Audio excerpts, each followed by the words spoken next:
Coming up the show this week, it's podcast number 21. We have a fantastic guest, Melisa Kelly, and it is a theme on singing. We discussed the first ever performances. Fuck you, Mr. McPherson. Fuck you.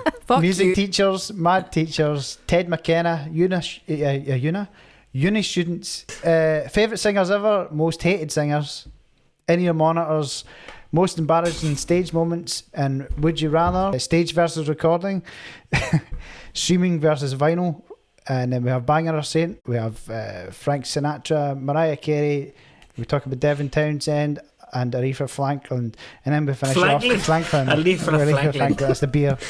Aretha Franklin. We talk about the wonderful Wicked Lounge that we all miss dearly. Oh. Yes. So God rest its soul. So let's go. Let's go.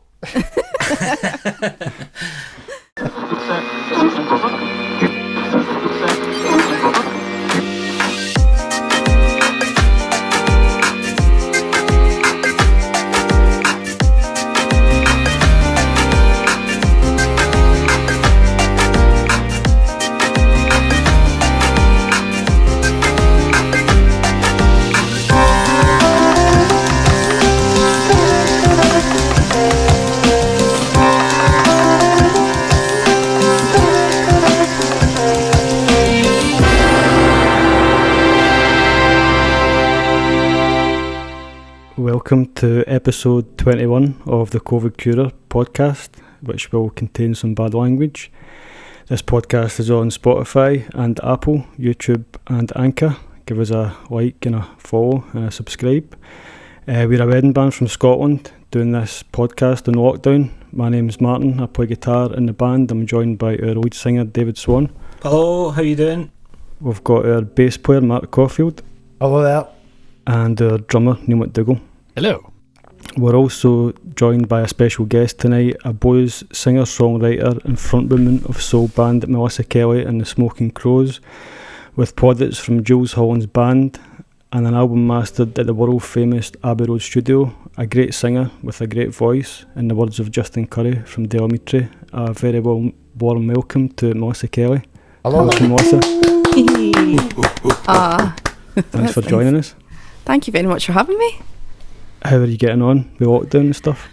I mean, there's only so much lying on my kitchen floor and drinking red wine I can do before I actually have to go and do some actual work. But it's all right. Like, don't get me wrong, I'm absolutely desperate for the good old days of gigging. I'm sure, like yourselves, but you know, surviving more or less.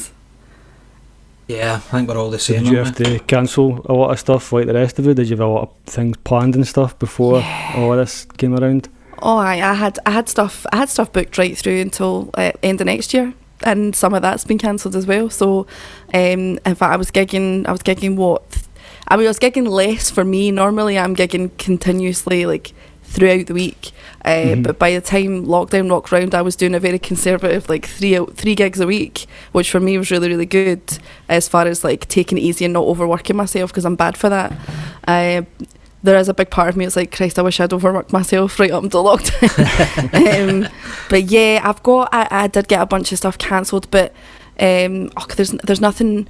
It's so terrifying, and it was really, like I say, I mean, I joke about it, but like the first 2 months of lockdown, I was literally just like in my house going insane with my flatmate, like getting dressed up like gig-wise on a Saturday night and sitting and just drinking in the house, because I was like, my brain doesn't know that I'm not gigging. My brain doesn't understand. So my brain stays out till 4. But yeah, but I imagine it, like all musicians right now, it's the same, isn't it? We're all sort of like twiddling our thumbs waiting for a vaccine or to get back out again. Yeah, definitely. It's been tough. Hopefully a wee bit of light at the end of the tunnel with the talk of vaccines and stuff. So, you know, fingers crossed. Absolutely. What do you predict? April? What's everybody think? Back gigging? April would be amazing. April would be amazing, eh? Yeah, even any time before the summer would be nice. Yeah. That is if weddings can actually go back again, and in our respect, but for us, yeah. Away, man. I'm 16. If you touch me, you'll be in the jail. Sorry? 16. Can you not hear me, man? You're 16. So, how old are you? I'm 69. I'm 69. If you touch me, you'll be in jail, mate. I'm 69. I'm 16. I'm 69. fucking Jools? What?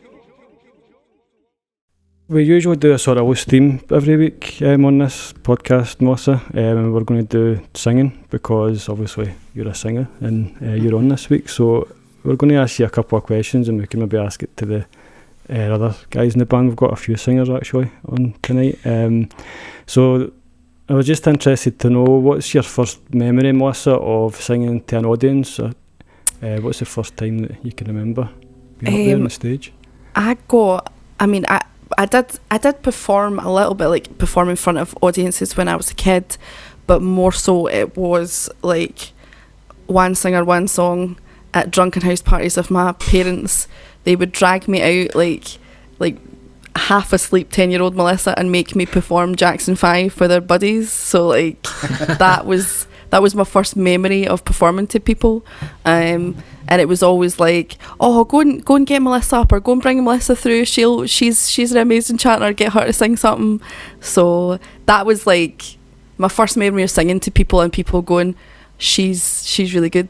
I did a couple of different like school things, but I had a really rotten experience with music education as a teenager. So I kind of canned singing for until I was about 21. I didn't sing a note until I was 21, just purely because I'd been so put off it by a really just one terrible teacher. That was all it was. But before that, it was like house parties and family members going, oh, Melissa should sing such and such for her Auntie Jean's birthday, and like stuff like that. Not very glamorous. It's interesting that teachers and people like that can have such an influence over it. What was the thing that put you off with the teachers? So I think it was my fourth year teacher, and he was a terrible teacher. I mean, as an academic with a master's now who teaches, I'm allowed to say that. He was absolutely a rotten teacher, and I'll tell you for sure he was. But he said to me one day before exams, he's just like, listen, Melissa, he's like, you can't sing. He's like, I don't think music's for you. Wow. I don't think you should pursue a career in music. What year was that in? Was that in fourth year, did you say? Fourth year. I was 15, 16, yeah. What a point is a child's life to, even if you were like that, which clearly is not the case. You should, as a teacher or a person of education, should never fucking be saying that. That's rule one, surely. Surely? I mean, of course, my teenage brain, because I was a bit of an arsehole as a teenager, so my teenage brain went, oh, well, that's fine then. I don't need you to tell me anything. I just won't sing. That's no problem. I'm singing shite anyway. And then I stomped off and, didn't sing. But that's the natural reaction at that age, isn't it, to do that? Yeah. Absolutely, aye. What a wanker. Oh, he's a total wanker. His name's Mr. McPherson. He can fuck you, Mr. McPherson. I fully name dropped you, and I don't care. I have a master's with distinction now in music. Check it out. Is he still alive? Aye. Is he still? He should be. He should be. And I'm making it my mission in life to name drop him whenever anyone asks me about my musical education, on the hope that at some point he might hear one of these things and go, I really fucked up. I shouldn't have said anything. Well, we're going to post on his page, so he'll definitely see it. That's unbelievable. But it's good. When did you turn that around then? When did you decide, right, I'm going back? So I went, so me and my sister, we went to, I went on a holiday with her to Paris, and it was like a sort of mad, off the cuff. I'd got my first credit card and I thought I was pure, I thought I was Beyonce. So we went to Paris, and we went to this bar, and there was like this crowd of people in there singing, and they were singing like this really amazing like chorus music, and we were sitting listening. They ended up chatting away to us, and it turned out that they were like chorus members of the Paris Opera, and they invited us back to where they were staying to a party, and we went along, and then they were kind of doing like almost like a European version of One Singer, One Song, and then they asked me to sing something, and they were all like blown away and like, oh, you're a professional musician, do you do music, and I was like, no, and they're like, well, you're insane, you really should. And just from that day I was like, maybe I should sing something again in front of some other people and see if they like it. Oh, we're all glad that was kind of the catalyst. Yeah, me too. Absolutely. A drunk night in Paris turned it around. That's great. I can't believe that though. That's shocking, that teacher. Yeah. That's so poor. It's I mean, I imagine, what were you guys' music education in high school? Was it any good? I feel like every musician I know has a story. No, it's well. I mean, St Aidan's in Wish has got a really high standard musical department, but I was too busy in Smoker's Corner or down the midden getting a winch to bother with any of that. So Spanko Mark, he gets trombone lessons in Kirnestone and stuff. I had two music teachers I can remember. One was my trombone teacher, and he was like an incredible musician, Mr. Robertson. I love Mr. Robertson. If you ever watch this, you're a wanker, and all, Mr. Robertson. he was like first year at the Royal College in London, and getting told the teacher couldn't teach him anymore. That kind of like amazing. He played the euphonium and stuff as well. So he taught me trombone, but because of his influence, he was such an incredible musician. That made me get interested in music. But his style was like, have you seen Whiplash? You know, like proper old school. Hit you with things and that. Fucking screaming at you. Like I remember being greeting in Primary 7 and stuff like that. Like it was bad. But I don't think that's the right way to teach personally. But if you hadn't done that, then I might have lost interest maybe. I know that's a weird thing to say. And I also have had another who was the music teacher at the actual not an instrumentation teacher. What's the other? The actual guys that do the practical. Just like music teachers at school that teach the whole school rather than just an instrumental teacher. A music teacher is what I'm trying to say. And he was notoriously mental. I'm not going to name drop him, but everybody from Kirnestone knows who I'm talking about. And he was Whiplash times 100, and screaming at kids that weren't musicians and that. Just like I had teachers that were full blown psychotic, like full blown. Should never have been in a school, and it should have never been out in public. To be honest, some of these people, no joking, like crazy. Like, always the tech teachers. I felt tech teachers were always a bit mental. Shout out to the mad tech teachers. There's like tech teachers. I don't know to generalise, but is there no connotation of like alcoholism and tech? Aye, they were always blittered, Merv. What about you, Neil? Did you have a musical crazy teacher education?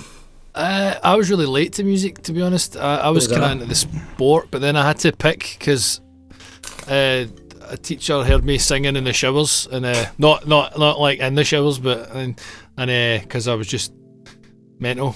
But I ended up joining the choir, and then met a girl, and she was doing music in high school, and I was like, right, okay. God, this is like the script of a movie. It was, and then I was with her for 4 years, and then it was fucking rubbish. But actually, I ended up enjoying music because they told me I was an idiot and I couldn't actually do music. So by the end of 6th year, I was like the best student in the class. Similar stories here. Very similar stories. What these bad teachers out there? Sort yourselves out. This is how bad it was. In an exam, they gave me an audio test. Now I played not one note of music. I just did it all by ear. Anything, I just, it was easy, but reading was terrible. But we had this kind of oral exam, and there was answers I had to answer which time signature this was in. And when they played the music, I heard them all.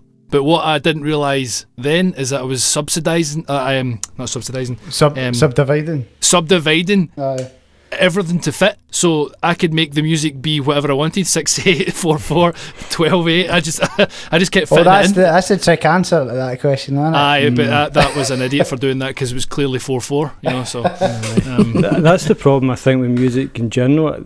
With all of that, it's like they've got a textbook there that tells them, you know, this is who this is, and this is what this style is, and this is what it is. And as soon as you like deviate or try and not challenge it but say anything different, it becomes a problem because they're trying to teach you a book rather than you're putting rules in a subjective even like I had quite a, I don't know if I mentioned this before in the podcast, but I had quite a angry teacher in music. Maybe it's a theme, but they would question in the thing, it was talking about pop music and stuff and like where it came from and stuff, and the question was like who's the king of rock and roll, and she'd asked me, and I said Chuck Berry just not even thinking about it, not because I thought that's what it was, but the answer that was in the book was Elvis, and she just went fucking nuts.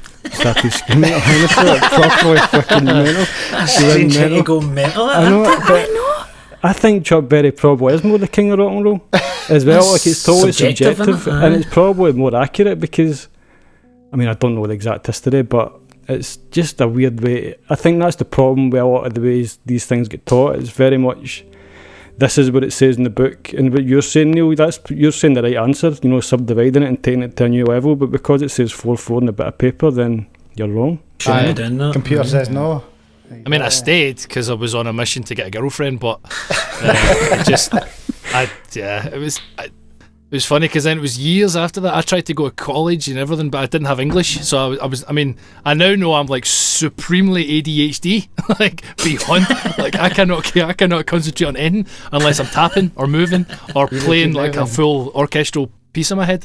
But I just didn't enjoy it. Rain Man, that Neil. Yeah. Very Rain Man. It followed me to I went to college as a drummer, dropped out of that. Although I was taught by Ted McKenna, which was pretty cool for like a year.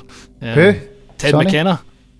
Who's that again? Is that the boy that died recently? Really, he was like amazing on the drums. That guy. I don't know much about. I don't know anything about him, but I've I heard heard the name. It was He's pretty the guy good. everybody talks about. He was a guy exactly like me, because that was the only reason I stayed for as long as I did, because he was like, I don't know a note of music and I don't care about it, or didn't. He does now because he was a teacher and that, but he did the whole scene, everything, and it was nice to actually finally get someone that was sort of a like mind. And then I was like, alright, this music isn't as bad as I thought it was. But and more importantly, did you get the girl? Did you get the girl? So I can. I got her. Yeah, high school. But as soon as just don't be with a girl. Oh, sorry, Melissa. I don't want to like. Just or a guy. And I'm sure it's a guy as well. I haven't had the experience. You don't get yourself back there. But don't. As soon as you try and have a relationship with someone when you go from high school or they're starting uni and they're ending uni, it's just fuck. Just don't do it. Don't do it. I know that's the classic thing. It is. Just don't do it. That is one thing I regret from my scumbag childhood, is like not being able to go to uni and stuff like that. See, when you look back when you're older, and it's not for the education, it's just for it looks amazing. And, you know, like back then, when obviously there was never going to be any uni for me, you know, but now when you look at it a wee bit older, you're like, I wish I'd been able to do that at like 18, 19. Looks amazing, staying in dorms and just partying all the time. See, when you see the students when you come out a box gig and they're all out on a Tuesday night at like 2 a.m, you're like, oh, I'd have loved that. How did I not get that chance? Probably It's never too late. Never too late. It's never too late. I didn't actually go back till 27. Aye, is that right? I was at my scumbag childhood would never have allowed me to go to university. It was definitely not in the cards for me. If I had to go back, and then I was classed as they don't call it a mature student anymore because apparently that's offensive. They call it an independent student, right, which is deeply depressing. The only thing means you're isolated means on you your can feed own, yourself. surely. I don't know. I suppose. That's true. But also you've got all the rest of them that are like 19, 18 and having like standing outside broadcast and sucking all straight Tuesday night. And you're like, I've got to go out and go to work because, like, I'm a full functioning adult. See, I don't think my wife would agree to me staying in the dorms and like going out to but we'll have a discussion over this tomorrow evening. Not right now. Clearly, it's the number one spreader of COVID, isn't it? Is it? Aye. Wee bit of COVID. I'll take that. The cause.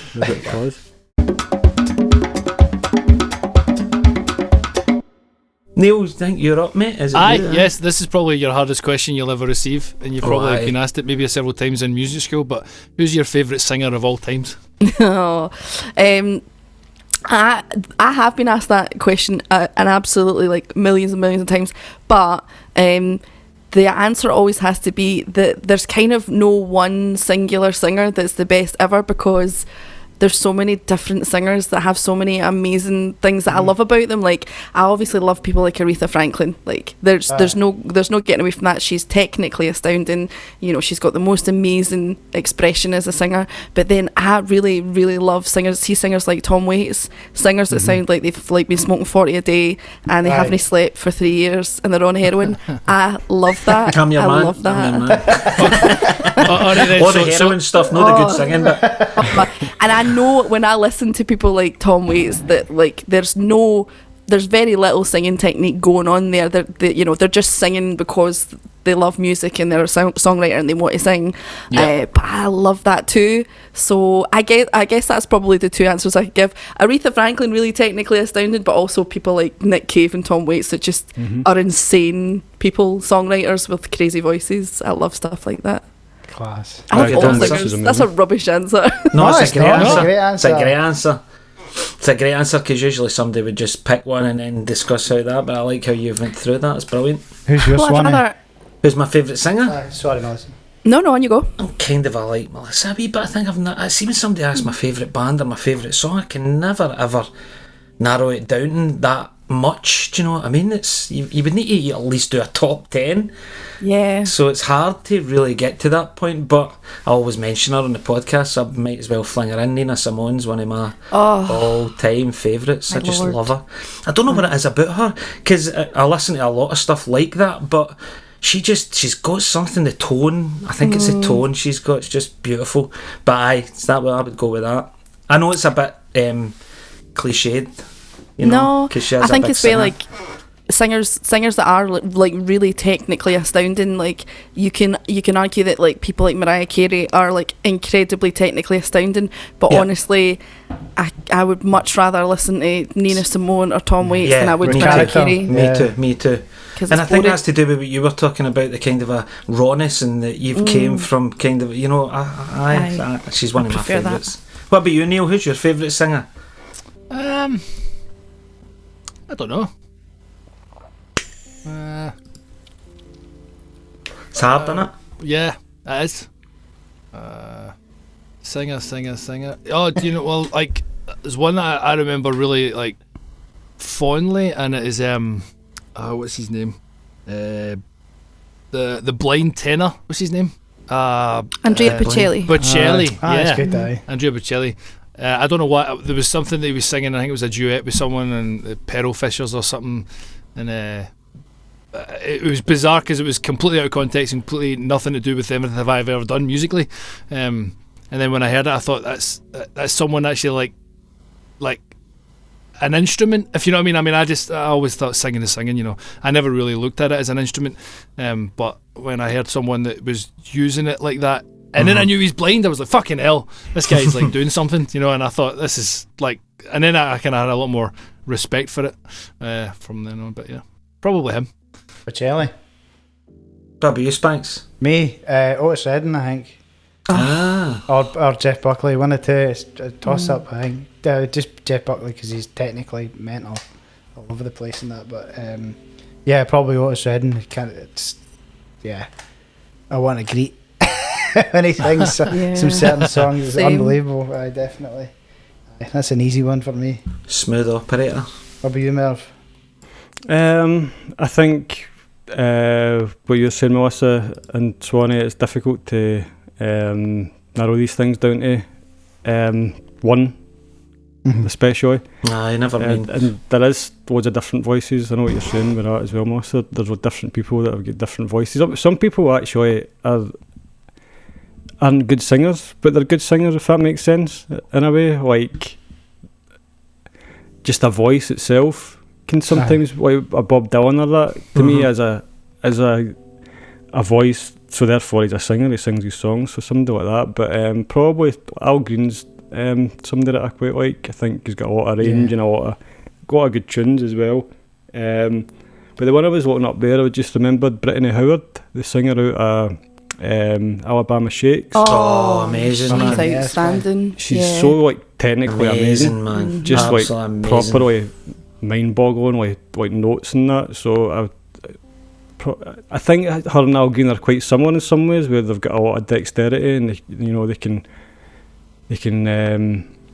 they've got a lot of, I don't know the technical terms, maybe control, and they can bring it up and bring it back or whatever. But people like that. But then again, people like Tom Waits and stuff, and there's even like Liam Gallagher's got a voice that I've grew up listening to. I don't really.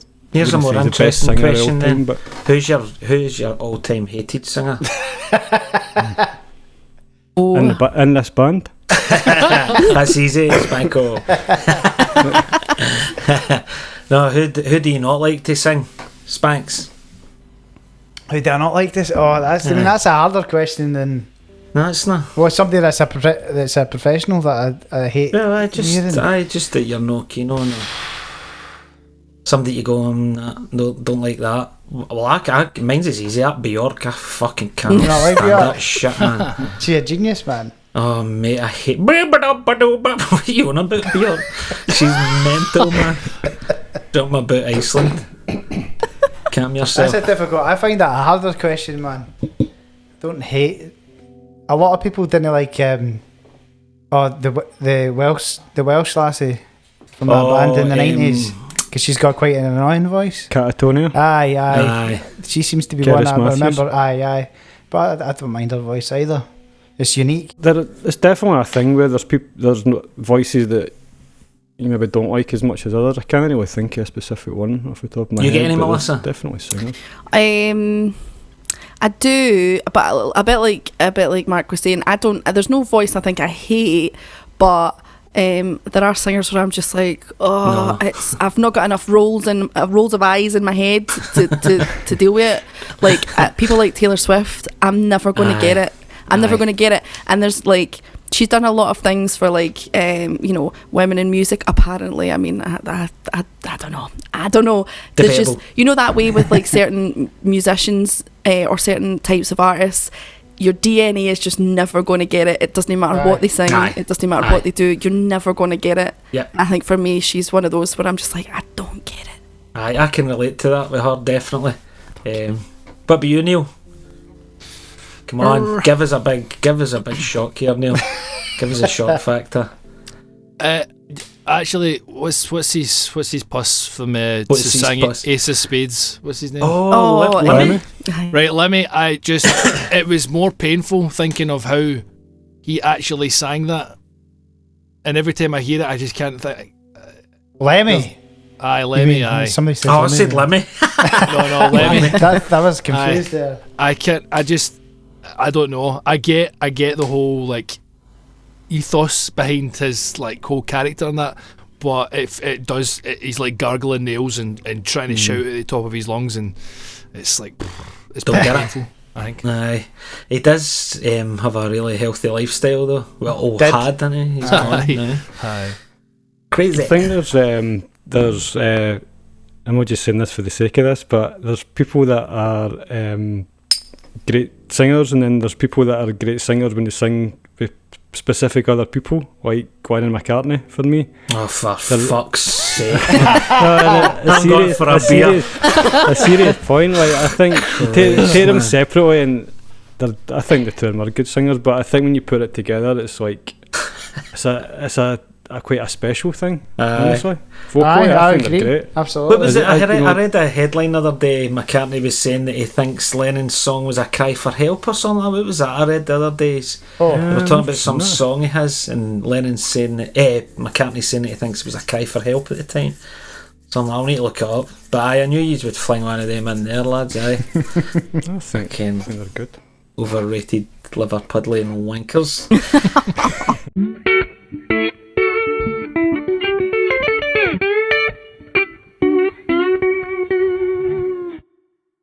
Oh, it's almost the same question, almost. Melissa, are you a fan of trained singers, i.e. operatic singers, and do you have a favourite? I'm a geek. I'm a nerd when it comes to like vocals. Like there's no singer you could ever put me in front of to make me listen to that I wouldn't find at least something that I'd be like, that's really, really cool. Operatic stuff, I actually did go and get an opera lesson.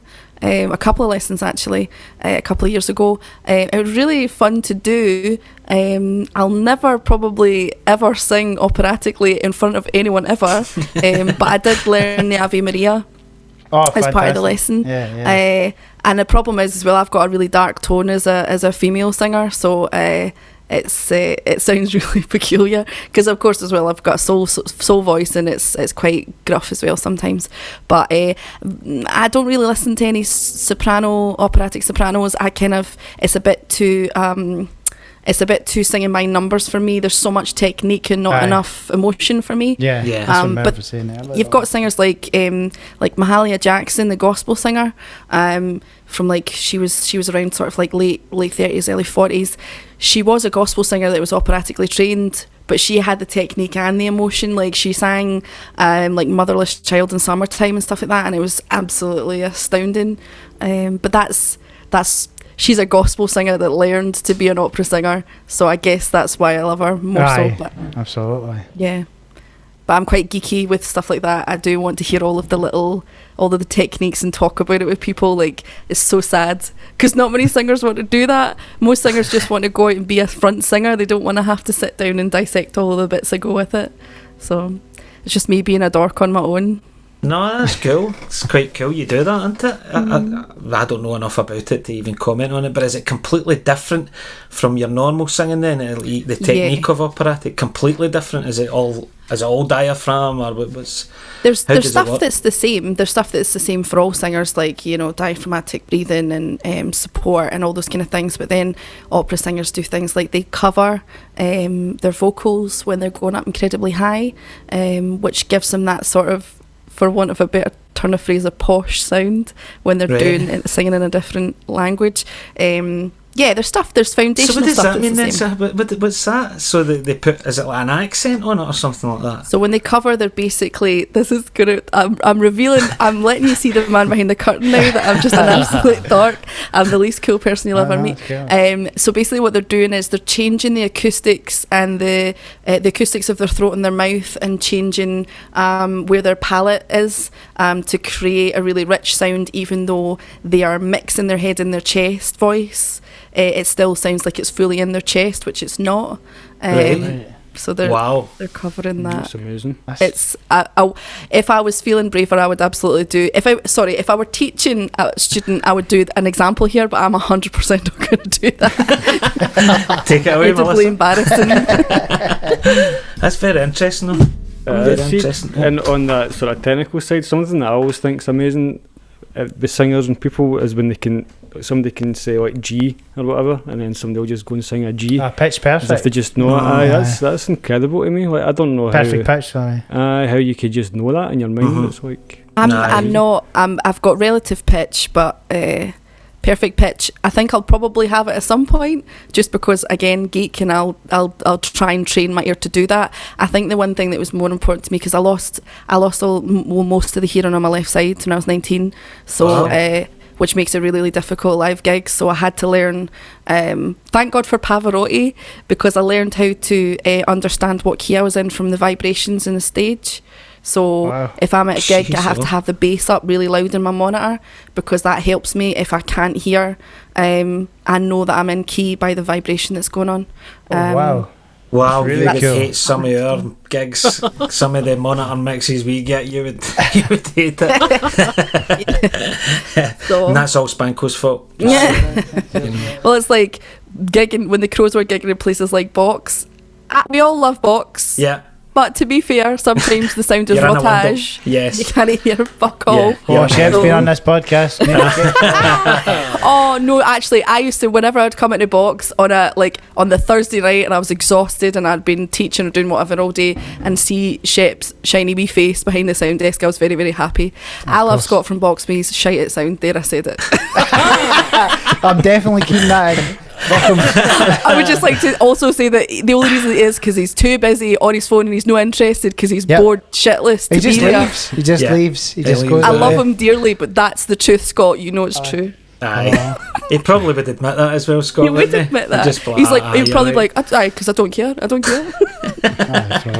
seen when I was looking up some of the places you'd played, you've done a few festivals and that. What kind of big places? What's the best places that you think you've played so far? I mean, sound wise, we did. So we did the one of the main stages for Eden, and that was quite a big one, because I think the audience was maybe about there must have been about 800 people there, maybe a little bit more. And the sound on that stage was out of this world. Like for somebody like me who's absolutely deaf as a post. Being able to actually hear everything was really wonderful. I think as well because the stage was really, really huge. Everyone had their own monitor, everyone had their own mix, blah blah blah. That was beautiful. See if I could do every gig like that, I would never need to worry about not hearing myself ever again. Yeah, that was something else. Sorry, is that the Eden project? No? That was Eden Festival up here. Oh right, sorry. Right. Where's Eden again? Eden's out towards Stirling, if I remember right. Don't hold me to that. The festival circuit last year was a bit of a blur. I.e. I was very drunk most of the time. At least you're honest. I'm going to get a bit geeky on you. Do you wear in-ear monitors or do you have a wedge? What's your preference? Because I personally bought in-ear monitors a couple of years ago and I'd get rid of them, went back to a wedge. See, not being able, especially in our game, when it's the weddings and all that kind of stuff, if you can't hear even the crowd, or maybe, you know, how the atmosphere's building, or even wee bits of talking in the dance floor, and you know what crowds with other crowd and that kind of. I feel like it's a disconnect when you're just in your own world. I think there's a huge thing to be said for that, and it's even on stage. Like, I found I had to take one out. I know a lot of guys do that, take one out, but I still felt as if I was compromising something. I don't know. And see, when I went back to a wedge, we went and bought the Yamaha wedges after that, and it was like, oh, this is what I've been waiting on. You know? I know a lot of different players who use in-ear monitors, and I think they're probably better for instrumentalists than they perhaps are for singers. I think so. For me, I've tried them a couple of times and I just hated it. I'm glad to hear that, I couldn't understand what was going on. I know what's going on, but it's that horrible disconnect. It's just does it feel really clinical? I don't like it. Yeah, definitely. I think if you were a big massive touring band and stuff like that, and you're away from the crowd and you're always on stages, then maybe it's good for drummers. I think it's amazing for drummers. Drummers love it. Like Melisa saying, see anybody else in the band that's maybe no singing, then I think that would be the way to go. But I just could not get it. When I first got them, I was like, I like this. I've got full control. But then the disconnect started happening, and I was like, I really hate this now. It got to the point I only had them for about 6 months, and I sold them and bought a wedge. You had to keep changing your batteries and making sure you get with the rechargeable battery stuff. I would never be able to keep on top of that. Do you know that's it, Merv? They wee things are a pain in the arse. But do you know another thing? When we were like doing, you know how they clip onto the back of your jeans and your belt, when I was out like jumping off and doing like dance offs and stuff like that with them, it would come off and you'd fall down, and it was something else to worry about, and it was just like, I need to get rid of this now. But then I felt as if I'd just sold mine, and then every single band that we passed had just started using them. I was like, oh, maybe I've been wrong here, you know. But it's good to hear that there's other people that don't like using them, because I certainly hated it. Hate them. Definitely. I want to hear people having a good time. I'd rather lose my hearing. Definitely. Me too. And that's the thing, like Merv, you wear the protection. I know I should, but I struggle with that. I don't have any monitor. I've just got the protection you wear. The ear plugs, which I say I would never do because it's so uncool, you know, wearing ear plugs and that. But I can actually hear so much better like, with no in ears and no whatever, no wedge or that. It's ideal. And I would never go back to. I hate it. See, when you put them in and then you start to sing, you're like, I cannot hear what I'm singing here. But it's like being under a swimming pool. Maybe different singing, right enough. It probably. I'd need to be able to hear the top end. I need to hear the full range. Top end. I feel like I put the in-ear plugs in, I can only hear. It's like putting the low and the mid. Yeah, it's like putting a low pass filter on or whatever. Do you use any stuff like that, Neil? You just straight in, eh? He doesn't even have a monitor. Yeah, I don't. Just straight in, eh? Doesn't even have a monitor. Big He's not gigged with us yet, so. He has. A couple of gigs, yeah. Most of my gigging career has been without monitors, usually because it's always ego-centric frontmen, so they have to have 3 monitors. So anytime I'm at a gig, I hope that's your previous band you're talking about, and a fan, and maybe a couple of fans and some palm leaves and shit. No, I literally. Usually it's pretty much 3 pieces. I've played in lots of different bands, but I think I'm feeling Melisa on the whole like rumbling. Yeah, like I get a lot of sensory that way because I've always worn earplugs, so to me it's always been muffled is not the right word, but that sort of vibratory, more Feeling it. sense. Yeah. So for me, it's like the bass amp is coming up my right butt cheek and the guitar amp's coming up my left butt cheek, and then I just feel it. Why does every section end in your butt cheeks? I don't know. But I literally watch fingers and hands, and I love that. So that to me is more like a gig for me. Like, it's just playing the drums is it's not boring, but I like the workout that I have to do to try and watch everybody and make sure that I'm staying with everyone in there. It certainly doesn't look boring watching you play. No, I'm never bored. No, that's it the wrong looks way like to George put of the Jungle has been let loose. I know. Playing live that's where it's at. Playing live is just it. Yeah. I better explain that there, Melissa, that Neil joined the band and was meant to be starting full time was in April this year. So we've actually played a couple of... I know, it's a jinx. I know. I brought the pandemic. Neil's fault. COVID is Neil's fault. Damn my butt cheeks, man. That's... So I'm really looking forward to whenever we actually do start. That'll be great. Oh, man. Absolutely. We'll see what happens. Oh, it's going to be so good. But then half an hour into it, we're all going to be like, I can't be arsed carrying these speakers. I can't be arsed. That guy over there's an arsehole. I want to get him. Place for the buffet. I just thought Spanko spent so much time on the like Amazon and Tommen websites that we are so modular is we can just pick everything up in one hand and just take it in. We might have to play behind glass screens at a really low volume anyway, so I think we'll make less is more, you know. Definitely. I'm all for less is more. Even though we've got an Arctic truck at the back now to carry our This is horrible. But you know Scotland's the only country in the world that's banned music in pubs for the lockdown. I didn't know that, actually. I didn't know That's that. quite Where shite. did that come from? I don't know if that's true. It is true. It is true. Well, did you see the wee film that Shep was in? It was all the Glasgow and Edinburgh venues. It was claiming that Scotland is the only country to ban his live music. I suppose Scott, maybe that's true, maybe it isn't, but I would guess that probably most other countries by default, even if they never banned it, would have probably ended up in a situation where there's no live music anyway, just through like restrictions and stuff. I don't know. And do you know why Scotland had to? The banger ratio. Because we've got a bigger banger ratio to other countries. There's crazy many people bangers in Scotland.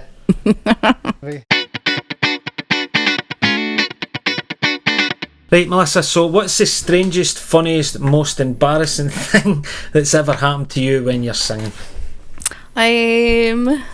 You're kind of asking how long's a piece of string they are, because I've been gigging for 10 years or a wee bit more than that, so everything that could potentially happen has happened to me, between falling off of stages, I've thought of one that was pretty bad.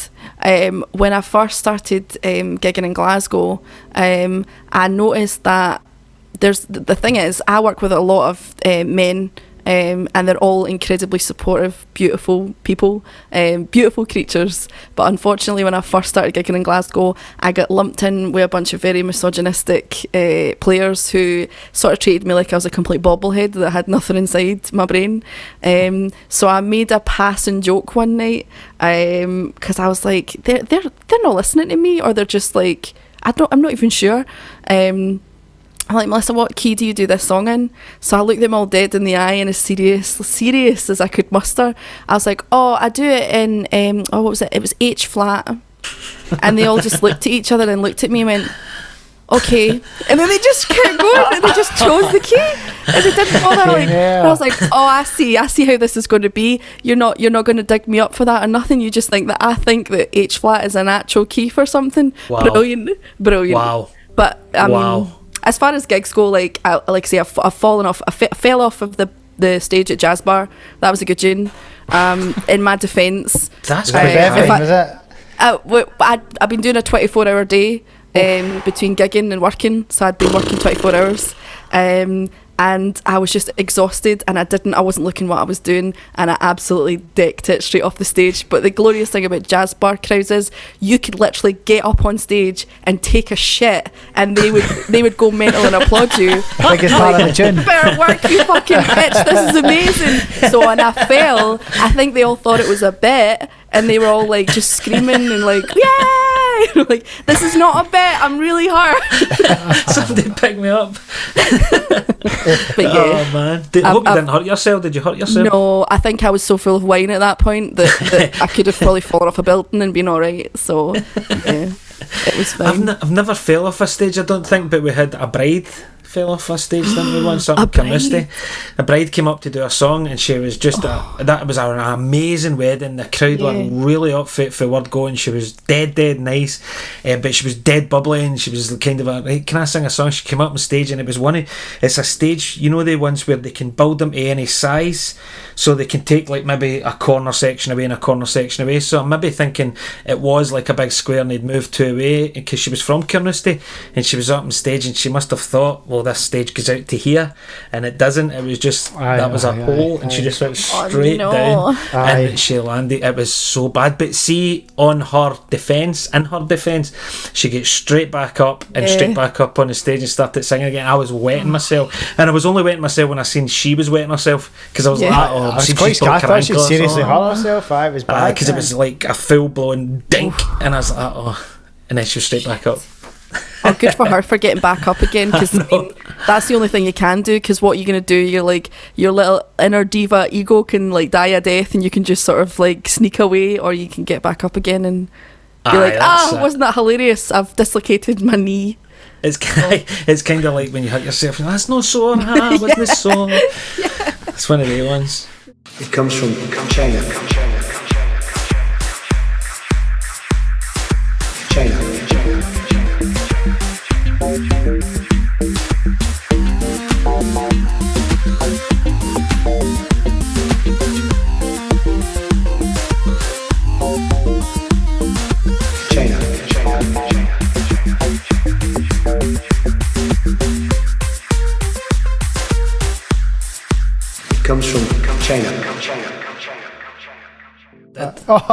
That was really funny, David. Nice one on the tune, mate.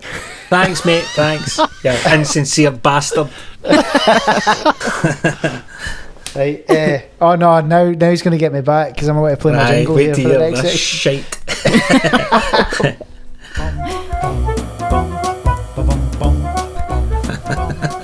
Would you rather have feet or a basketball? Would you rather have teeth? This is embarrassing. I don't care. Let's have a game, or would you rather? Would you rather? That makes absolutely no sense. Thank you. Ah, man. That's Melissa, ridiculous. would you rather only sing on stage or only sing in the studio? Good question, Mark. Thank you. That is actually really, really hard, because like those are the If you only had two. to pick one, aye. Okay, I'd only ever sing on stage then. I would only ever sing on stage. Here. So you Yeah. would never then have a recording of yourself potentially? Well, you get live Fuck's recording sake. with your phone stuff. Well, do you know Loaded what? questions. That would make it even more exclusive and amazing to go and see me live, something like that. But I couldn't. I mean, I feel like that question as well for now is like, because I've not gigged for the longest time in the past 12 years. My brain's like, I will gig anywhere after this. I will gig like at the shittiest bar that I was about to say that it pays very little money, but that's not true. I absolutely wouldn't do that. I like give me lots of money. I'll come expensive or not at all. Love it. It'll have to be performance. That's it's funny you should say that. See my Uncle Tommy, Uncle Tommy McIntyre, he plays piano, plays keys, and he's obviously from the generation before us, shall we say. He's an older, getting on gentleman, but he played in big bands like Big George and the Business, and he's not in anything that's Facebook or YouTube or anything like that. And then I was up having a drink with him one night and we were having a wee jam, and I said, why do you not get your stuff up? He says, if they want to fucking see me play, they can come and see me play live. I love that. I was like, I love that. He says, so that's how he keeps it like that, you know. So it's, I like that kind of. There's a bit of respect about that in there. It's like, if you want to come and see me, you actually need to go up off your arse, get out in the rain, get a bus, come to the pub and see me, and I'll play whatever you want, you know. So it's good. I like that. I like that attitude. I think that attitude's good for music as well, just because I think because of things like Spotify and all the rest of it, it's really devalued live music and what musicians do.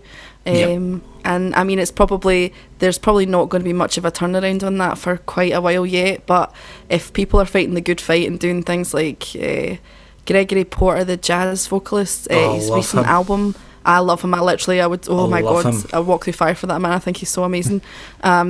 His recent album, All Rise, he refused to put it up on Spotify or any other major streaming services, so you can only buy it on vinyl.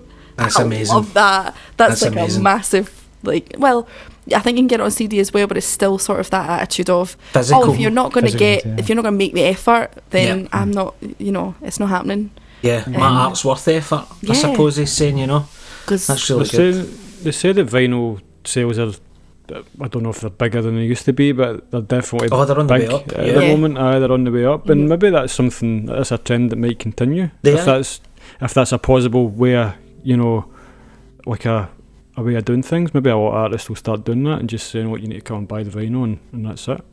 You don't, and then then that maybe becomes more of a sort of income stream as well for artists if they've got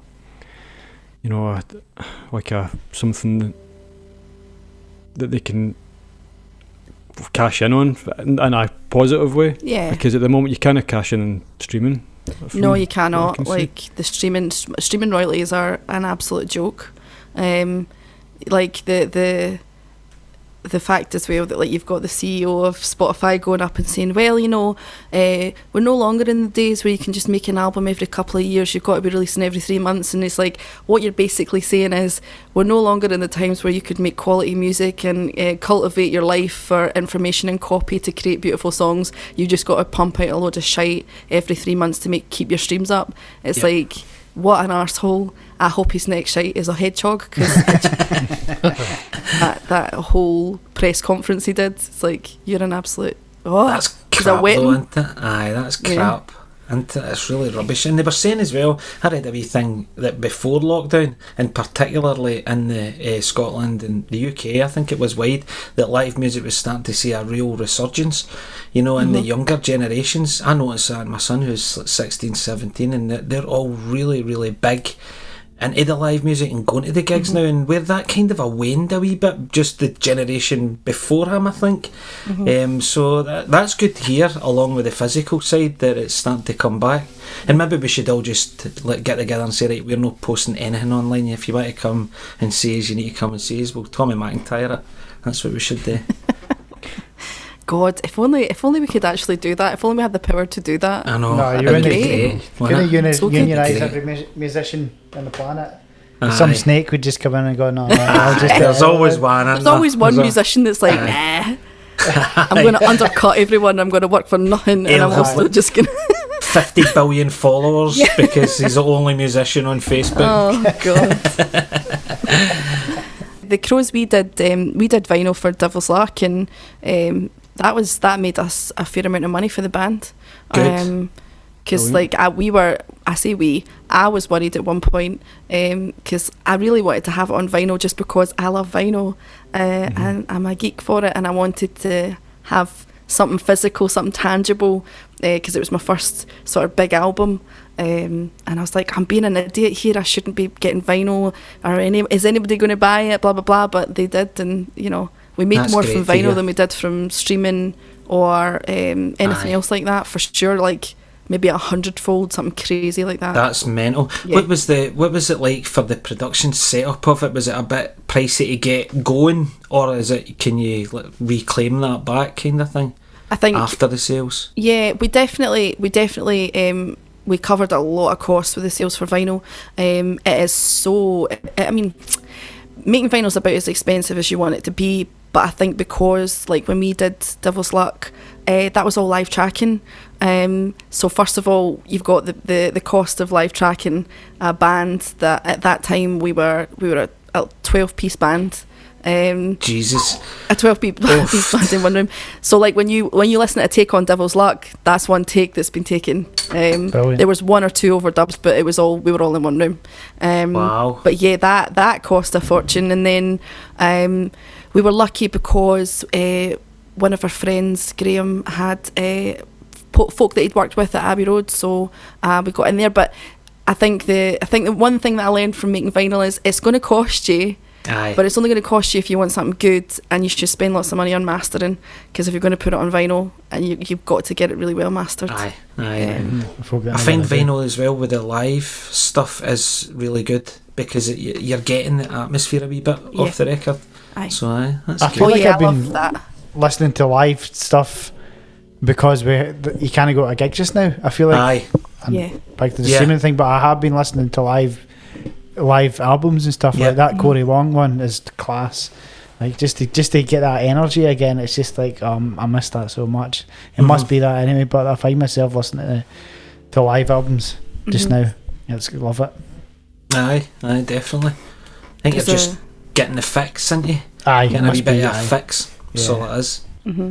You would need a big room for the I was going to say to record a 12-piece. You know, that must. Where was it? Where did you? It was Chamber Studios in Edinburgh.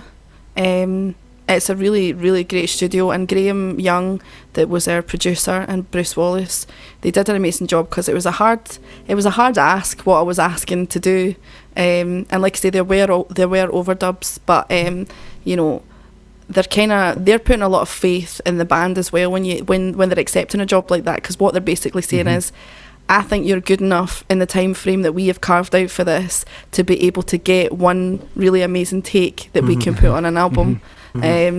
And you better believe that I made the Crows rehearse like crazy people beforehand. And I had a chest infection when it came round, so I was literally dying on my feet.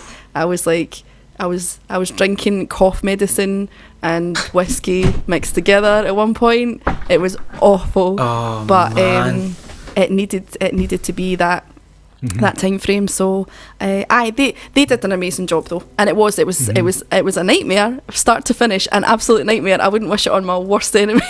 I would not want to live through that again. But you can tell when you're listening to the album, like the Micah Johnson, who was our drummer at the time. Yes, we know Micah. Yeah, he wasn't working to a click. So when you're listening to that, there's no click going on, and there is a naturally small amount of speed up towards the end of the song. But I love that, like when you're listening to like the meters and stuff back in the day, and you can hear it speed up a bit because everyone's excited. Absolutely. I love that shit. Yeah. So was that a conscious decision to do it live? Was that the kind of? Is that how you kind of planned it in your mind beforehand, or was it like you turn up at the studio and decide when you get there? No, it was definitely all planned out before, because the Crows, I sort of prided myself on the fact that the Crows, when you went to see the Crows live, that it was better than any recorded stuff we had. I kind of loved that idea, and then when it came to making the album, I thought, right, I want it to still have that clean recorded sound, so that people can listen to it and not get too much background noise and distortion, all that kind of thing. But I think we were all good enough to do it live and get a really good take, and I wanted it to be that. And like say, listening to old artists, like say the Meters and all kinds of like Tower of Power and bands like that, really brilliant. Insane bands. There was no click going on there. There was just a band who were shit hot at what they did, and I wanted that. Like I say, I think the Crows all hated me by the end of it. But the kind of, somebody has to get it organised though, Melissa. Somebody has to be the keeping it in the lane. That's got to happen, especially for something like that. Do you know what I mean? In particular, this is why I have a reputation as being a diva. I'm not actually. I'm a slave driver. That makes certainly not coming across like that to me. That's for sure. You don't need a click with Micah anyway. He has a human click. Yeah, he has a human click. That boy.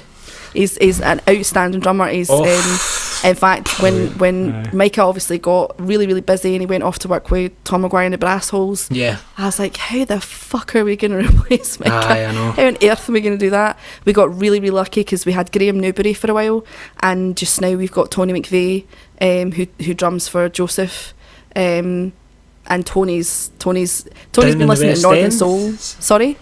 Down in the West End? Do you mean he's like a drummer down in the West End? Was it a band called Joseph, is it? No, the band called Joseph, Right, okay. She's been listening to Northern Soul since she was like 5 years old, so her understanding of like groove and things is really out of this world, so we got really lucky.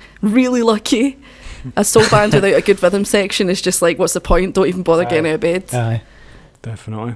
Totally. And I think, as you said earlier, that's how they done it back in the day, didn't they? They just had to get their song practiced, because they used to be in and out like a sort of conveyor belt, straight in, get it recorded, that's it. Bish bash bosh, on to the next one, and you had to be like that back in the day, and that probably is why those older records have got that sort of vibe. Yeah. But that song Louie Louie is meant to have been recorded in one take and one mic. I love that. I think great song. It's got total energy and stuff, and it's whether that's true or not, I don't know. Probably. I think it was Jack White was saying that in an interview. I mean, I love that stuff, but as much as I love live tracking, and we are going to do live tracking for the next album as well, I do listen back to the album. On one of the tracks, All For You, was the last track that we recorded of the session. It was 4 weeks of creating that album, and my chest infection was at the sort of pinnacle of what it was. And on the second last line of the chorus of the last track, you can hear me absolutely blowing my vocals out, like I blew them out. Shaka Khan on coke blew them out. They awful, but I kept it in because I was like, screw it, it's in tune, it's staying in. And then I went outside and I smoked 20 fags because I was like, I've had enough of this. What's next for you guys then? See, once we come out, have you got like a set plan, right, we've got these bookings, or is it going to be, right, we'll wait till we come out and then we'll start to arrange it? What's the script for you guys? We've got, so I finished writing the Crow album about 3 weeks before lockdown happened, because we were planning on starting recording this year for it, but with everything that's went on, it's just obviously been completely impossible. But it's sitting there, 12-track album waiting to go, so I'm just waiting for things to start easing a little bit so we can start rehearsing and recording. But we're back at Chamber Studios on the 15th of December because we're doing another live tracking session that's going to be filmed by Wandering Media, and it's going to be we're doing a live tracking take of Not Today, which will be filmed, and a live tracking take of we're doing Lizzo's Juice going into Aretha Franklin's Respect. So we're doing that. Yeah, that's going to be fun. Okay, yeah, that's cool. That's interesting. Yeah, I don't know how I want to hear that one. We're going to pull it off. I was going to say, have you worked that one out yet? But we're doing it. If it kills me or if I have to be arrested and fined, that's fine. What about gigs? Have you got like a few in the diary kind of thing, or is it just going to be all recording? We were supposed to be. This is the heartbreaker. This is and I can tell you now because I know it's going to happen. Hopefully next year, maybe the year after. We were supposed to be playing the main stage at Kelburn on the Saturday night this year. That was their biggie. That's hopefully still happening this next year coming. We've got a bunch of festivals still in the books, and we were planning on going on tour as well. We were supposed to be on tour in October, so hopefully we'll get a tour next year because we're booked in for a lot of places, because there's a lot of like Northern Soul bars that really love the Crows, that are like Newcastle and all these other places, so we'll hopefully still get that tour next year, late next year. We'll see. That'll be amazing. Yeah. How long will you be away on the road if you decided? We were only planning on being away for about 3 weeks, and still a fairly long tour, isn't it? Yeah, but having a break in between though as well. Just because of course everybody's got jobs and lots of other things going on, and they're either in other bands or they're teaching and so it would have been about 3 weeks, and part of that as well would have been me going and singing at Ronnie Scott's, which is also an absolute shitter, but because the boys from Jools' band, they're part of the house band as well in Ronnie Scott's, so we were planning on hooking up, and I would go in as part of the house band for Ronnie Scott's and do some tunes in there, but so do you think that'll still happen? I think so. Okay. It's just about coordinating it again. So just getting these stars into alignment again. Well, you've got lots of plans. That's good. Yeah, that's because I've been sitting on my arse for months doing nothing, and I'm like, haven't we all? When I come out this lockdown, no one will stop me. Like an exocet missile. That's what I'm going to be like. Spank, have you got a shitty intro tune for this one? Yes, of course. You know I do. Don't pretend I don't. I know. God, I can't believe people can see me. I'm associated with this. Oh, shit.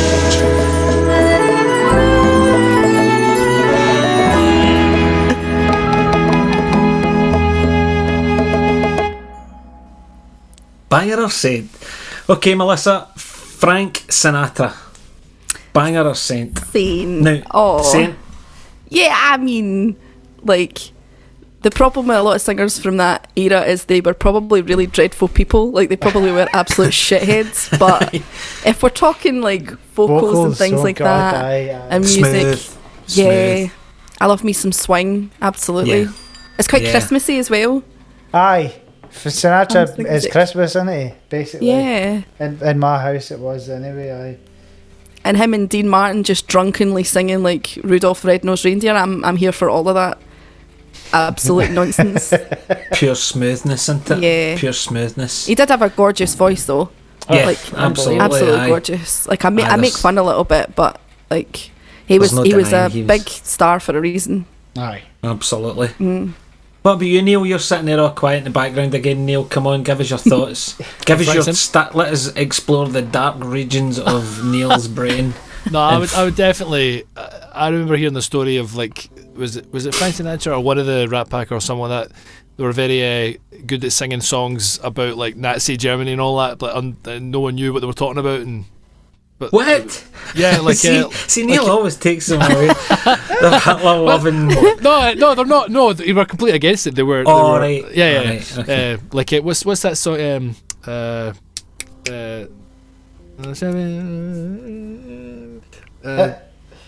What's the song? Mac the Knife. Mac the Knife. That was all about Hitler and sang at the time. Right? That was all. But yeah. Really? Aye, Mac the Knife. Yeah. Mac the Knife's about Adolf Hitler. Well, about obviously the regime and all the stuff, sort of them getting their. No, you don't need to back yourself up. If you say it on this podcast, mate, you heard it here first, ladies and gentlemen. That makes it fact. They were doing it at a time, obviously, where war was very prolific, so they did that as part of a protest against taking the piss. Exactly. But because they were celebrities, they could get away with it. So I'd say Saint. I'd say Saint. What about you, Spanks? Oh, Saint. Yeah, you can't beat those vocals. Really amazing. That's all I have to say. Really, he's probably I think you're right, Melissa. He's probably an old school 50s misogynistic prick. Probably. But different times, I suppose. Not that I'm excusing that, but I Saint definitely. Frankie grew up with Frank Sinatra in the house. You've grew up with everybody. You say that about everybody. Your house must have been fucking mob. Very musical, mate. Mob with music, mate. Definitely was, yeah. Yeah, definitely. Merv, Frank Sinatra, does he float your boat? Aye, definitely Saint for me. Amazing vocalist. Just when you're talking about Christmas songs there's one called The Christmas Waltz that I just walked up quickly. You should check it out if you've not heard it. It's a good Christmas tune. It's Frank Sinatra. But the other thing I was thinking, just when you're talking about singing with big bands and stuff, like what live recordings, I mean, there's a song that's really, really good, and I heard somebody talking about how this was recorded in that way. So it's like just Frank singing, but I don't know how many piece orchestra, it'll be whatever, 20 or something. I don't know how many they've got in those bands, but you can really hear it. It's almost like, it's like a battle between him and, just try to look it up. It's a battle between him and the orchestra. It's called From This Moment On. It's worth a check. Right. But a great singer. Nobody else sounds like Frank Sinatra for me. I think nobody else sounds like that. I mean, see all that, the rest of the crooner stuff, I don't really know if I really like that much yet. Mac the Knife is a good tune. I think somebody else maybe sang that. Bobby Darin, possibly. Yeah. Maybe Frank Sinatra sang it as well. I don't. Is Bobby Darin the most famous version? Maybe, I don't know. But to me, I don't really know that much about the rest of the Rat Pack stuff. Or really, maybe I've just not listened to it, or that sort of crooner style. But I think Frank Sinatra stuff, some of it's like amazing, totally amazing. So I think you can't call him a banger, can you? You just can't. It's just one of the ones that's unbangerable. He's got banger tendencies though. I think there's a few documentaries, and he's got a lot of. So is he a wife beater or something like that? He's pals in the mafia, and that he was. That doesn't make him a bad guy, but do you know what I mean? It doesn't make him a bad guy. Doesn't he, man? Wrong place, wrong time. Aye, I mean, he could have. I didn't realise is there mafia connections there? Aye, Is there? big I didn't know. time. Aye, He's meant to be in The Godfather, isn't he? Well, not or actual somebody him, that's but meant the to be him. character. There was meant to be him. a meeting in Cuba with all the families and stuff, and Frank Sinatra went and sang for them. So I know that. So I think he was quite connected to the dark side. Would have had some good gear then. Mariah Carey. Let's go to Neil. Neil, Mariah. Banger. But, you know, I feel for the poor woman, because as soon as she sang that Christmas hit single, she is probably at every Christmas tree light up on the planet around this time. She must be must make stinking a rich, but fortune, she must man, be now, a sad sack of potatoes, man. And that whole like getting her vocal cords snipped and singing like a dolphin, nah, just fuck off. What? That's the first I've heard of this. Well, What's that? You You can't can't just explain that throw one, that in man. there. And then Aye, she got her vocal cords snipped so she could sing high like those dolphin notes you hear her do. That stuff way up there. It's all because she got her vocal cords snipped. No. No. A lot of singers have done that. Neil said it on the podcast.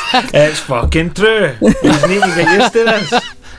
He's need to get used to it. I'm telling you, I've run away after many a thing he said and googled it. Man, fucking hell, that's right enough. Really? Useless information, that's what I know. I'm gonna have to I know Google she's a it. banger. I'm gonna have Mariah to Google Carey it. is a dolphin. Has she not got like Fake boobs. loads of? Has she not got loads of octaves? I'm sure I've heard that. You know how you can have so many octaves. I don't know how many you can get, That's 6 or why she 7 or does whatever. now, because she can sing like a dolphin. Because of this dolphin treatment. I mean, I don't want to interject as like a vocal tutor. That's okay, I don't mind. I love learning. It's so she's doing whistle tones. Whistle tones is it's like a technique that you do when you're using false chords and forcing oxygen up through your vocal folds. A really thin stream which creates that whistling sound. If you show me that right now, I will be Is that when they're on Still Game and they say sausages and they whistle with the S? Is that the same thing? That's like Kind of. That's through your that's teeth. kind of like that's basically what you're doing with your well, it's not really what you're doing with your vocal folds, but it's kind of like that. I can't even do it. Making it as small as possible. Yeah, but it's a vocal technique. I think she's got something like 6 octaves. Don't quote me on that. But you know, I feel like I mean, maybe I'm just better because I smoked for so many years. There's no way in hell I'm ever going to have a whistle tone ever. I'm not sad about it. I've got 4.5 octaves and I'm quite happy with that. Anything above that is like whistling. Aye, too much. I don't like it. I'm not gonna lie. I think she's a banger. Aye, here you go, Melissa's in my banger. Hey. Loving it. I think she's a banger. We're going to get to Spanko Button. He is going to saint her so I'm badly. not going to saint her. The only she's you're notoriously. just going with the cool kids then. No, That's what you're doing. Well, okay, what am I going to do now? No, I always remember her MTV Cribs being really weird and creepy.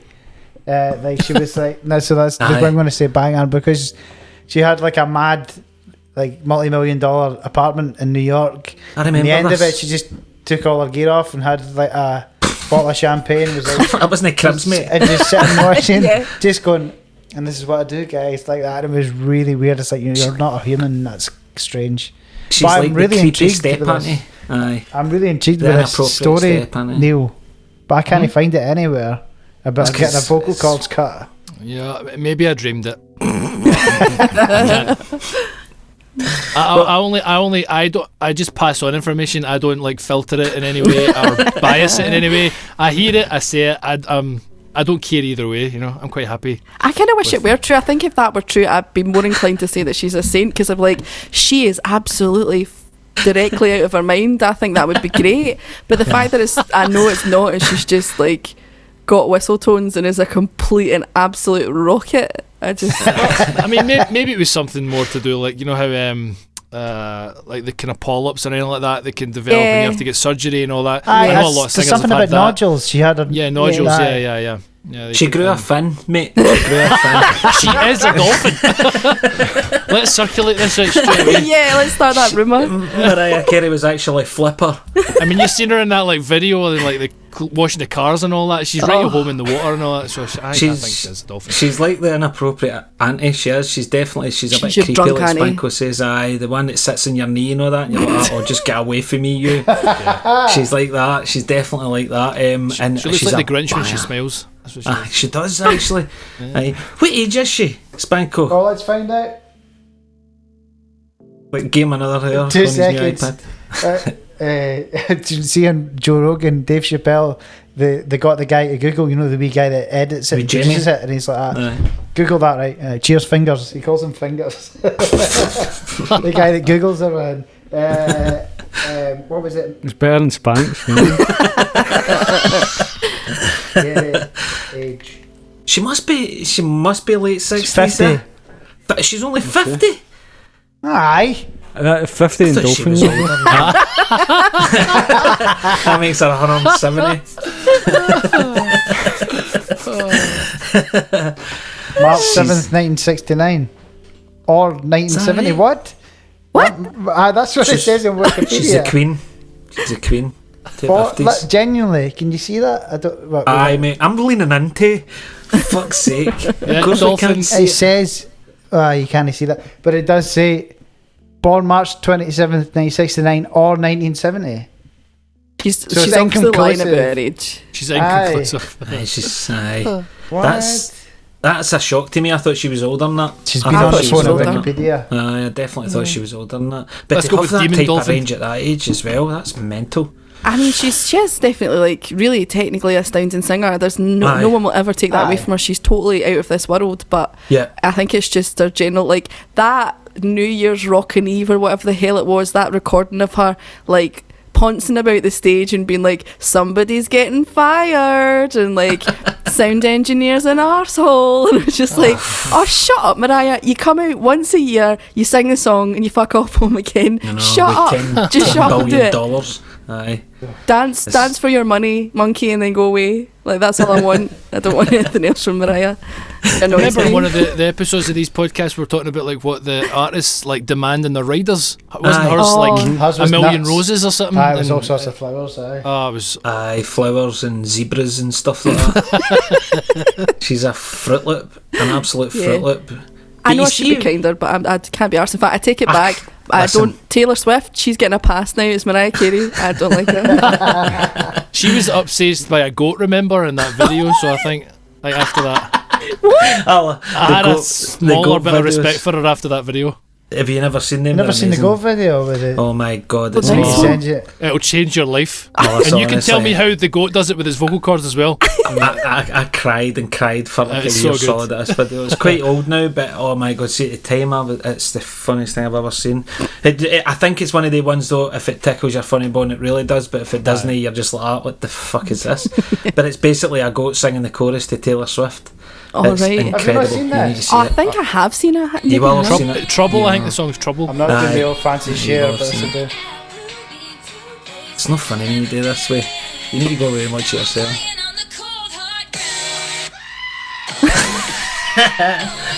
Okay, yeah, I think I have seen that one. Seen that. I love that. So would you say that's like falsetto mixed with sort of scream, emo scream?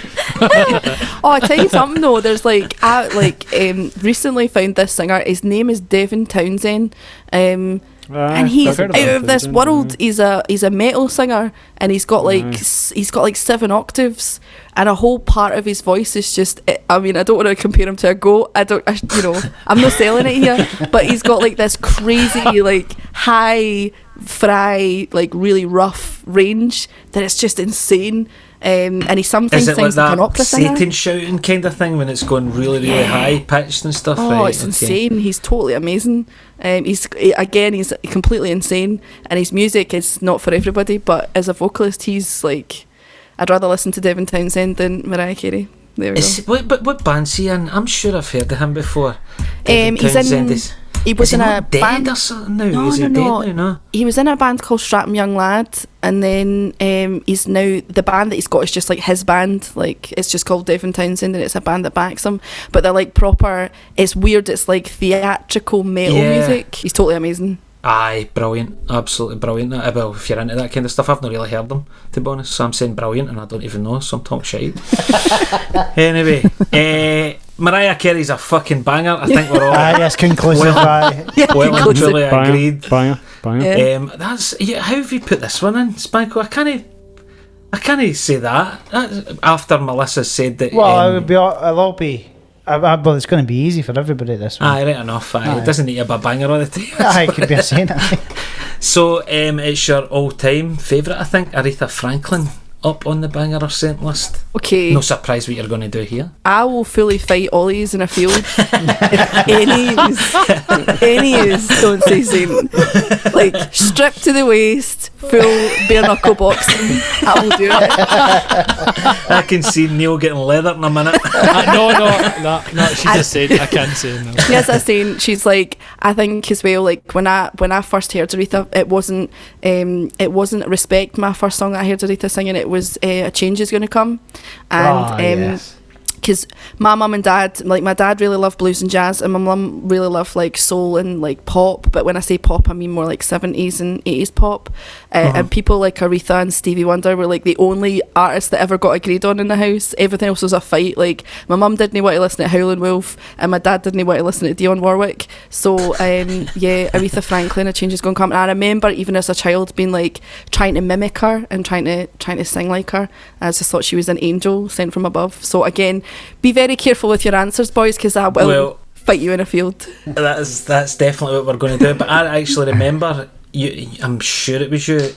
We were playing in Wicked Lounge. Aye, that's where I first met you, Melissa, I think. Yeah. And you were playing Aretha Franklin song on acoustic guitar, just yourself, and it was phenomenal. There was nobody in, unfortunately. It was dead. One of the ones that was quite dead. But oh my God, see when we came in and I heard that, it was absolutely phenomenal. That just sparked that memory. So I'm going Saint because I ain't fighting Melissa. A wise choice. Spanko, you're up. Saint. Shite bag. Everyone's getting a beer now. Oh God, how could anyone say banger? Saint, absolute Saint. You can't beat those vocals and just incredible. What my favourite song of all time is Natural Woman. Believe it or not. Is that her? Yeah. Yep. Is that? How does that one go, Spanks? Give us a wee bar or two. You make me feel like a natural woman is the lyrics. I do. I knew you had to go in there, but it's actually But I'm proud to say it as a man. That's actually my favourite song of all time. Really? Yeah, it's a beautiful song. I'm just see when the piano's coming at the start. I'm just That's music, stunning. Man. Yeah, just the best. That's my favourite song of all time. You really don't want to fight Melissa? No, that's genuinely my favourite song of all time. Is You Make Me Feel Like a Natural Woman, and I'm proud and I'm not afraid to say it. Neil, you're looking a bit there as if the body language isn't very good. No. I'm very open, and she's definitely a saint for sure. Merv. Everyone's like, I know, it's just the quickest one ever. Saint. Aye, Saint. No, I think I agree with everything. I think she, I don't know loads about her, but she's got loads of great songs and she does some good cover versions as well. But I think she'd done a lot of good recordings with a lot of good bands and stuff and a lot of good studios. So I can't remember whether it's like Stax or what do you call it? Another place?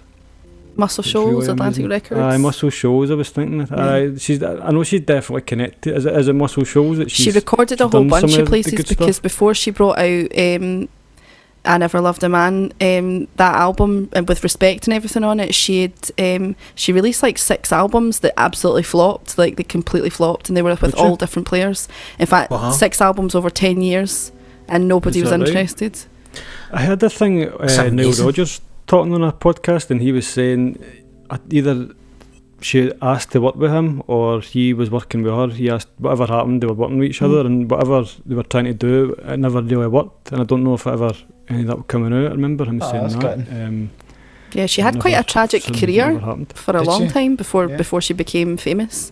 Like it was a rough a rough ride for Aretha, because she just, for whatever reason, I mean, obviously being a black artist in America at that time was hard enough, but I think as well because there was, I read some stuff back when Aretha was doing interviews and things after she became famous, and she had a bit more privilege that way, but talking about the fact that like her looks played a part because she was a much darker black woman than some of the other black women like Diana Ross that were doing incredibly well and stuff like that. But yeah, 10 years and lots of failure and lots of recording with her. She recorded at Muscle Shoals, she recorded like with a whole bunch, loads of artists.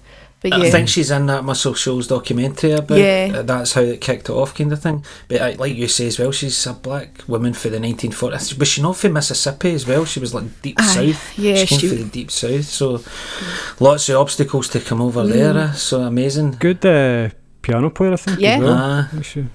Yeah, she did that performance as well. Did anyone see her perform like not long before she passed away? She did a couple of performances. One of them was I think it was for Carol Carpenter. I can't remember actually. It's gone squiffy in my brain. But she played Natural Woman on the keys in this big auditorium, and it was stunning. In fact, she was wearing a big fur coat, and she played the keys to begin with, and then when the song really kicked up a notch, she just got up from behind the keys and was like taking her fur jacket off this big old black lady. Just be like, well, you know, the fur coat's getting in my way now, and then someone else needs to play the keys for me. She was amazing. Complete and utter agreement with everything. Genius. Yeah, you can't say anything else, especially when you've challenged us to a fight if we do. So I'm so glad that I'm not going to have to do that, because I will break lockdown rules and I will not warn you. You'll just hear a chap at the door and it'll be me square going you. I like that passion. I like it. It's great. I think that's all, isn't it? That's have you got anything you want to plug while you're on, or we'll stick links down in to all our 4 listeners? Oh yeah. I guess just going to the Crows Facebook page and our Instagram, just typing in Melisa Kelly and the Smokin Crows, and looking out for our live session at Chambers, which is going to be up hopefully by the end of the year. And as well, I have a Patreon that I've just started. Class, okay. Which has got loads of content on it that you actually can't get anywhere else. Includes amazing my mental breakdown over lockdown, but like some cool music stuff that I've recorded that you can't get anywhere else either. Oh, amazing. So, well, send me the links and I'll stick them in the bottom for everybody to thank you. Click away. See, one thing I wanted to ask you, Melisa, well, obviously I was talking about that song that I seen you playing in there. Do you play keys as well, or is it just guitar? Do you play keys and stuff as well? That was amazing, that song. It's brilliant. Wicked Lounge, I think, was like the best possible, like, it was an absolute shitter to play. It really was. It was the time, but it was like you were on for like 1 to 4 or something like that, I think, and we were coming in at 5. So it was hard, in midweek sometimes as well. But it was a great place, I suppose. But the staff were amazing. I know. The staff were total diamonds. But Chelsea, big shout out to Chelsea as well. Chelsea, I love Chelsea. That bitch. She's amazing, isn't she? She's something. I'm dying to get her on the podcast. We're going to get her on, I've been saying to her she's going to come on, but she's fucking nuts, and she sees some of her Facebook posts. I roll about my living room floor, pissing myself laughing at them. I love it about her, but she's just right down the line, isn't she? I love her. Honestly, she was the highlight of when I had to go to Wicked, and like at the when it was really, really quiet, and I'd get really sort of down about it and sort of going, the fuck am I doing? Like this is rotten. We were all like that. Chelsea would be there, and she would like me and Chelsea would end up going next door in a wild that was completely dead, and me and Chelsea would just be singing with each other and harmonising. That's what we ended up doing. By the way, imagine that. She's a great singer as well. She's an amazing singer. Oh, she's unreal. Yeah. But used to together would be like something. We used to do that all the time. We would go and sing we'd go and sing Stevie Wonder tunes next door, because we were just like, fuck this, let's go next door and do that. I'd love to have heard that, man. Definitely. Aye. It brings back some memories of some of the Wicked gigs. Mind, we played like the whole December, some of the midweek ones as well, and there was like nobody. There was nobody. It was, and the guys like, right, on you go, and you're like, oh fucking. I know. It's like nobody's here. There's nobody here, but on you go, and like they'd be like, can you as well? There'd be people in there, and they'd be like, can you turn down a wee bit? It's like, are you having a laugh? I know. I know, and we had a full band set up in there. I can't even imagine. Bouncing everywhere off the walls. Off those glass, that glass front. Oh. Yeah. Yeah, it was nuts, but I miss it now. It's an Irish rebel pub now, isn't it? I Gracie's. know. And it's not even subtle. Have you been in it? Aye. It's not subtle in the least. It's not subtle at all. Aye. I'm surprised it's not been burnt down or something. I know. It's right out there. But Chelsea is still playing herself. Who's the band she's with? Coast Spanko. What's the name She of was Chelsea's with band? Velvet. Is it Velvet Noir? Velvet Noir. That's it. Aye. That's it. Yeah. Sorry, I digress. Sorry. That was great, Melissa. Thanks very much for coming on. Thanks very much. No, thank you very much for having me. That was a laugh. Aye, it's something today, innit? You know what I mean? It makes me feel a bit more human and not just like it's people remember socialising. music, right? Aye, I know. Are you? What's your situation? You locked up yourself? Are you in with a family? Where are you? What's your lockdown situation? So I'm with my flatmate Naomi, and Naomi's the Crows photographer. So I've like kind of lucked out a wee bit because I've been able to keep content on social media, which most people have not. Because like, what the fuck are you gonna take photographs of? But she's really good at stuff like that. So we're in here. My partner, unfortunately, Levi, he's in Wishaw. So that's just round the corner for me. Oh, is it? I'm not gonna lie, we fully broke the rules more than a few times. I'm not gonna lie about it. And in fact, he says to me, he's like, I'm gonna drive over after we went in tier 4 again up here, and he's like, that I will pay the £60 fine, it's fine, I'll just pay it. He's like, if you think I'm sitting in my fucking house any longer, I think are they in tier 4 now? Are you in tier 4 there? Yeah, we are in tier 4 right now. Yeah. Apparently coming out announced tomorrow, but coming out on Friday. So I hear. I don't know if that's to 3 or 2. Or I've lost track anymore. I just do what the fuck I want now, you know. Well, it's also like, as long as you're not running around licking doorknobs, then you'll be fine. Well, I should maybe stop that. I knew it. Some of them are tasty. They wish your doorknobs. You can't get enough of them. They're naturally spicy. Brilliant.